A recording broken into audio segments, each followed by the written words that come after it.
Subay sa mong balitaan, nabalaka karon silang seguridad ang magkabanay ni Albuera Leyte Mayor Rolando Espinosa Sr.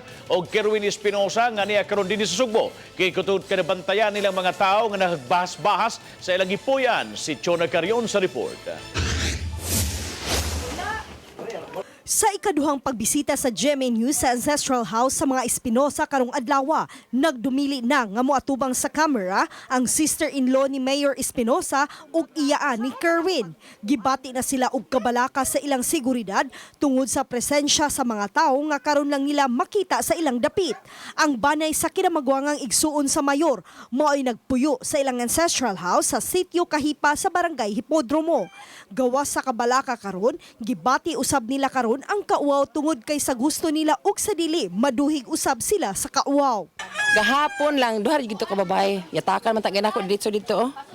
Sod, nya abli man, kung bisag abli pa na okay katungod mo sod. Pwede ka nako patyon sa sod. Ana lang. Pero kana mga tao diri man careful lang gid mi diri kay kanang di ba nato mebawaan. Unsa man sa among labot mamon iya may patyon. Ay, mintaon ana. Gidugang sa sister-in-law nga nataw si Kerwin sa ilang ancestral house sa Hipodromo ug sa maong panimay na nagdako. Nasikop na sa kapulisan kaniadto si Kerwin tungod sa kalambigitan sa giniling drogas. Iyang gitataw nga way kataguan si Kerwin sa ilang ancestral house. Unsa man inyong mahimo kun inyong apilon para magwa si Kerwin? Wala gid gani mi kay ba bendedness gid mi nga wala gid na siya. Nangayo gid mi kuan sa Ginoo ug asa magay siya karon. Samtang gipahibaw usab sa sister-in-law sa mayor nga mitabang sila sa kandidatura niini sa Albuera atol sa mga adlaw sa kampanya. Chona Carion, Balitang Bisdak.